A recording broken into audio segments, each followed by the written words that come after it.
Cemaat bugün indi bizning 1 sentyabr g'ilim kuni deb indi aytilar. Shunga ko'ra biz de bugün bir necha so'z g'ilim turunda сөйләшеп olamiz. Indi g'ilim cemaat ul İslam dininin aslı.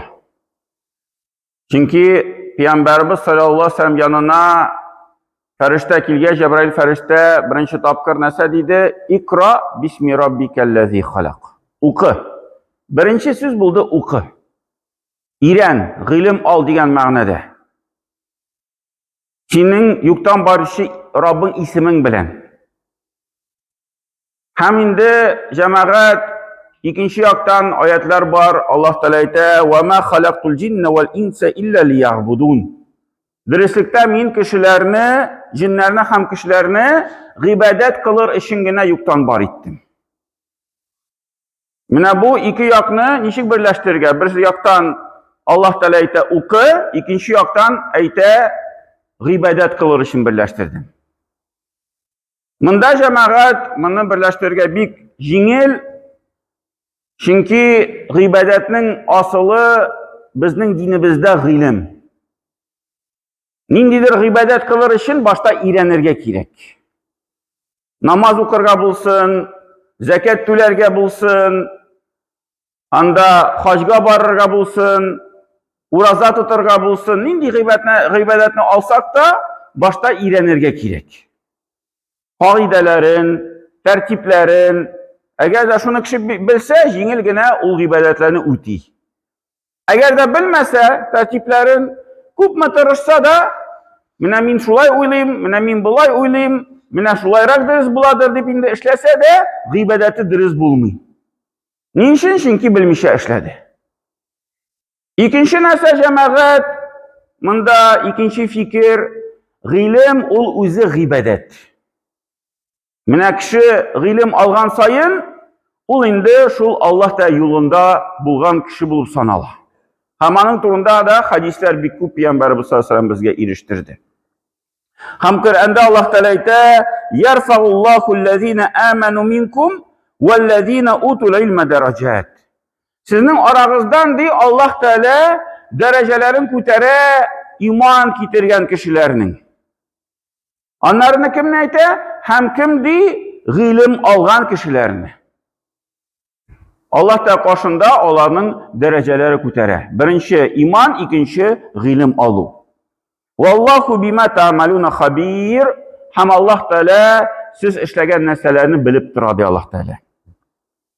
Onları bütün ayette Allah Teala aytadi: "Kul hal yestawillezine ya'lemuna vellezine la ya'lemun." Aytdi, şul g'ilim alışı kişi ham g'ilim almaşı kişi onların dereceleri bir bulur mu iken deyip. Sıra şul kişilerden deyip.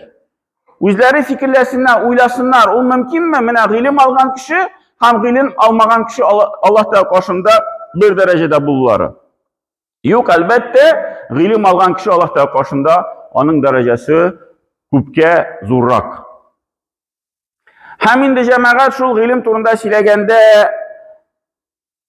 qo'y bir masalalar, birinchi masala bizning endi g'ilim deganda ko'p vaqtda kishi bir yoqligini ko'z oldida tutadi. Kimdir aytadi, islom dini g'ilimi eng muhim g'ilim. Shul namoz o'rganuv, Qur'on yodlov, Peki dünya ilimlerge ihtibar etmesen de bula deb aytalar. Kimdir balasın medresege yirte, meşitke yirte, Qur'on yodlata, maktabga yirtmay ayta. Yok, maktabga kerakmi yerirge. Anda bir narsa yok, faydalı bir yok anda kishi için. Şulay qaraylar. İkinci yoq bar jamoat, ular endi aytalar, mana dunyoviy ilim eng muhim ilim. Onu o'rganirga kerak, maktabga borga kerak. Agar da andi kishiga aytsang, mana balangni madrasaga da ketir, aning hali vaqti yo'q, kuni-tuni o'qiy, repetitorga borar, menda o'qiy, teginda o'qiy, aning vaqti yo'q madrasaga borarga. U ikkinchi yoq. Lekin jamoat har vaqtda shuning tunda aytib turamiz, islom dini ul o'rtaq din. U bütün yoqlarni qoray turgan din. Shunga ko'ra bütün yoqlarni qorarga kerak jamoat.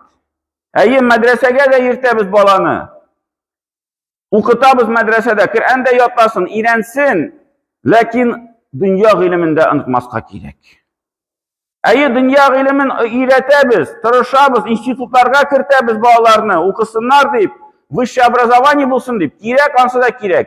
Lakin cemaat tigi dini bilimde unutmaska kirek.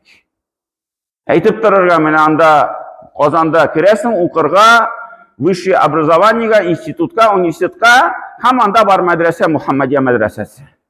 Ya kirese İslam üniversiteti. Anda kişki dersler var, anda zavuçli dersler var.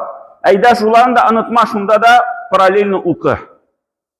Tırış, kilip şığa, sinəli yeş, senin əli zikinin yaxşı, vakit tabı bula, ayda tırış iki yağında alıp barga. Mene şulay bizning bağlarımızını, ınıqlarını dətlendirge kirek. Yolunu kursetip tırga kirek. Yaramı mene dinligine oku, yaki şu dünyanığına oku, bir yaknığına bir yaxşı ittirip, sen indi bəhirli kişi bulasın, yok cemaat. Bəhirli kişi bulur için, turmuşның, dünyanın, ahiretin bütün yaklarını berge kirek. Turuşurga kirek. Әйе, kimnindir belki şu din yağına kübrek seleti, ol belki şu din gilimin kübrek okur. Kimnindir dünya yağına kübrek seleti, matematikini yarata, bütün bir gilimini yarata, ol şu yakını kübrek okur. Lakin umuman aytkanda baribir iki yakta turmuşda bulurga tiyish. Bir yaknigina hamon qayg'irtib, olaygina tegi yaxshi natijalar ko'rib bo'lmas jamoat. Anları tamam bir mesele cemaat bigrek de din ilimine qarata, biz indi dünya ilimin o meseleni bik tegi qayg'irtmaymiz, çünkü anda o mesele biktirmay. Bizning din yağından o mesele tıra şu galimlerden ilim alu. Galim kişilerden ilim alu. Mine biz dünya yağında o meseleye şiklenmeyiz. Mine bir kişi vraşka okurga barada, ayta mine min professordan, anda bir okutuşudan ilim alam nişik, anda vraş bulurga. İrenem. İnjenerga barsa, koya barsa da kişi bir de şiklenmeyi, mine şu bir kürsatuşu bir profesör kirek ikenliginde.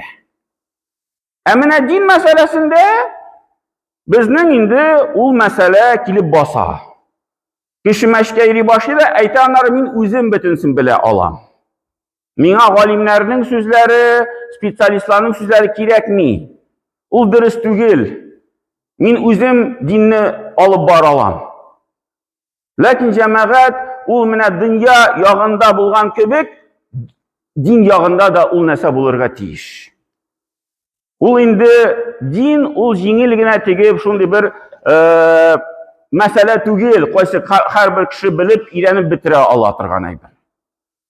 Anı ilik vakittan, Peygamberimiz sallallahu aleyhi ve sellem'den başlap, ул indi ilimni bir-birisine tapşırıp, okutup tırdılar. Din ilimin, İslam ilimin. Nişik alıp barga, nişik deriz, қойсы yaqtan derisirek deyip, bitinsi anlatılgan. Hem şuna göre bugünkü günde bizning meselen mezhepler var. Abu Hanife mezhebi var, Şafii mezhebi var, Ahmad ibn Hanbal mezhebi var, İmam Malik mezhebi var. Bugünkü günde 4 mezhep kaldı. İlk zamanda kübrek idi, onları mine şulay tarih bilen, şulay tigi koy birleri yukka çıktı, kitaplarda kaldı, lakin o mezheplerin tutuşu kişiler kalmadı. Bugünkü günde mine biz şu 4 mezhepte turabız. Hem indi şu mezhep turunda etkende, kişiler ayta başlayırlar, şimdi bir sıra uylap çıkardılar. Peygamber nindi mezhepte buldu? Mine siz Abu Hanife mezhebinde, Peygamber nindi mezhepte buldu? Peygamber vakitinde yok idi mezhepler. Sahabeler nindi mezhepte buldu? Eli bu yılı, mine bir neçe günlük şulay utup baruşu musafir bir Arap kişi kildi. Şulay yaşıp gittik de, ul da şu sıralar bire başladı. Mine meşitke kirgeçine bulay derisirek miken, tigilay derisirek miken, mine imam hıdbe okuganda, mine 2 rekat namaz okurga miken, okumaska miken. Anları mine şulay anlatıp gittim de, mine meyten mezhepte şunday sözler var, mınday sözler var, depinde koraşlar var. Anları bu Arap kişi aytam yok, min mezheplerini tutmayayım dey. Min aytam özüm, nişik anlayayım, şulay işleyeyim. Meytem yarar bizning munda bulgan Tatar kişileri tegi yaşlar şul sözünü söylüyor. Çünkü meytem Arap kişisi, Arap tilini bilgen kişisi, sen mundi sözünü aytı meytem nadanlık, biraz katarakta aytıp koydum indi o kişiye. Onlar biraz ulda kızıp gitti onları. Yok nişek indi deyip anlata başladım indi. Lakin cemaat, ul asılda deristen de bu söz, ul bir şul nadanlık gibi gerek. Niçin? Çünkü biz aytamiz mesela Bukhari hadisi. Bukhari jintiği hadisleri, Muslim jintağı var, Hem biz сөйләшкәндә сүз белән әйтәбез Бухари хадисе яки Муслим хадисе. Hem беркемнең дә теге сорау тумый күңелдә, ничек инде Бухари хадисе? Бухари хадис сөйләдеме? Ул бит инде пәйгамбәрнең хадисе бит инде. Беркем дә ул сүзгә бәйләнми Бухари хадисе дигән әйткән сүзне. Чөнки без күңелебездә беләбез Бухари хадисе дигәч, ул Бухари безгә пәйгамбәрбез саллаллаһу алейһи ва саллям илештергән хадисләре дип мәгънәне без күз алдыбызда тотабыз. Бухари хадисе дигәч, Муслим хадисе дигәч. Һәр шуны белә, аңлый. Абу Ханифа мазхабы дигәч бәйләнә башлыйлар. Ничек инде Абу Ханифа мазхабы булсын, пәйгамбәрнең нигә мазхабы? Юк, ул Абу Ханифа мазхабы дигән сүзне шул Бухари хадисенә әйткән кебек, без әйтәбез Абу Ханифа мазхабы, Шафи мазхабы шул пәйгамбәребезнең саллаллаһу алейһи ва саллям илештергән сүзләрне, мәгънәләрне, гамәлләрне безгә шул Абу Ханифа илештерде. Әйтеп була шул ук пәйгамбәрнең мазхабы дип. Мазхаб ул юл, күрсәткән бер юл. Ул теге гади бер сүз, бер термин кебек әйбер куллана торган әйбер. Аны теге ул сүзгә бәйләнеп, менә ул дөрес түгел, элек мазхаблар юк иде, элек мазхаб дигән сүз юк иде, тафсир дигән сүз юк иде, сира дигән сүз юк иде, акыйда дигән сүз юк иде элек, кулланмыйлар иде. Аннары әкрен-әкрен шулай гыйлемнәр үсеп барып, шундый бер терминнар килеп чыкты. Куллана башладылар. Һәм һәрбер кеше аны аңлый, шул сүзне каян килеп чыкканнары, бераз гыйлемне алган кеше. Бер дә әйтми, юк, тафсир сүз дөрес түгел, тафсир сүзе. Элек андый сүз юк иде, пәйгамбәр вакытында андый сүзне кулланмыйлар иде, тафсир гыйлеме дип. Андый сүзне куллану дөрес түгел, юк, андый кеше бер дә ул сүзне әйтми. Чөнки бу бер, әйтәм бит, бер ахмаклык әгәр дә шулай кеше сөйли башласа. Тафсир сүзе кирәкми безгә, акыйда сүзе кирәкми безгә, сира сүзе кирәкми безгә. Пәйгамбәр вакытында кулланылмады, хадисләрдә бу сүз ишрамый. Мазхабка шул сүзгә бәйләнәбез. Менә мазхаб сүзе юк иде, мазхаб булай бер юк иде дип, ул җәмәгать шул гыйлемнең тәртибе. Пәйгамбәр саллаллаһу алейһи ва саллям аңлатты ниндидер эшләр, гамәлләр. Аннары аның табиганнары Ибн Мас'уд, бик зур сахаба, ул аңлатты. Аннары Ибрахим ан-Нахри дигән табиин, ул шул Ибн Мас'удтан алды, табиин. Аннары Хамад дигән галим алды. Аннары Абу Ханифа шул гыйлемне алды. Пәйгамбәрдән алды. Үзе уйлап чыгармады, үзе теге фикерен кертмәде. Бөтен галимнәр шулай. Пәйгамбәрдән килгән гыйлемнәрне безгә илештирделәр. Һәм бүгенге көндә дә җәмәгать менә без бу илемтәне, бу менә шул силсиләне, цепочканы эзмәскә тиеш. Ярамый эзергә, мин үзем беләм, мин үзем эшли алам, мин үзем беләм, хадисне ашам да укыйм, Коръәнне ашам да укыйм, нәрсәсе бар аның дип. Юк, анда бик күп нечкәлекләр җәмәгать.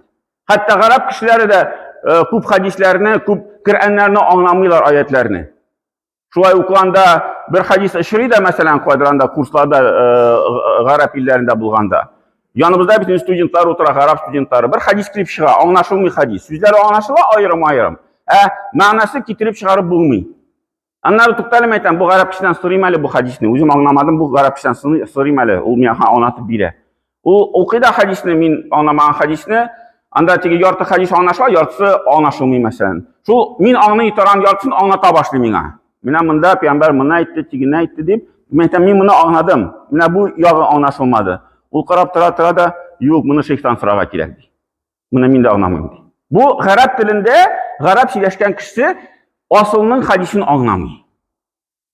Без бүгенге көндә әйтәбез, менә без тәрҗемәсен алабыз да, Бухари тәрҗемәсен, Муслим тәрҗемәсен. Анда язган нәрсәне укыйбыз да, үзебезнең динебезне тотабыз шулай. Һәм менә бу илемтәне җәмәгать без изеп куябыз. Менә бу Пәйгамбәрдән саллаллаһу алейһи ва саллям галимнәр тезегән цепочканы без изәбез ул вакытта. Ул дөрес менә шул караш түгел, шуңа күрә гыйлемне алганда да дөрес юллар белән алырга кирәк җәмәгать. Шул кешеләр галимнәрдән алырга кирәк. Кемнәр шул нәрсәләрне белеп торалар, асылларны белеп аңлап торалар. Менә ул вакытта инде динебез тоту җиңел һәм теге яхшы һәм тәртиптә булачак. Һәм инде Аллаһ Тәала насыйп итсен җәмәгать безгә шул гыйлемнәрне алып, менә Алла бирсә, безнең сентябрь ае килде. Hazır bakça işləri bitəcək. Biz indi Allah bilsə şu oktyabr ayında başlayırız dərslərini. Məşqlərdə kübüzünçə oktyabr ayında, qoy bir məşqlərdə indi sentyabr ayında başlanan şu etken süzdürür bulsa Cemik Məşqində məsələn sentyabrda başlayırlar bu yılda. Şuna görə mümkünçiliklər var cəmaət. Mədrəsələrdə tilək qılıb, niyyət qılıb indi bizə oxurğa kerak tırışırıq. Peygamber sallallahu aleyhi ve sellem aytdı, ilim alu her bir mümin kişiye, muslim kişiye, hem ilk kişiye hem hatın kızga farz bulup dura. Niçin farz? Eğer de cemaat şu ilim yolunda tutalsak, biz onları bizden şu din derecesi dışa bara. Eğer de şeytan min namaz öğrendim de mina jite. Buldum namazını öğrendim, namazını okuyayım, mina şu jite. O vakitte cemaat bir neçə vaxtdan sonra qarasan, o kişi indi namazın da tege əllərini oxub durmay.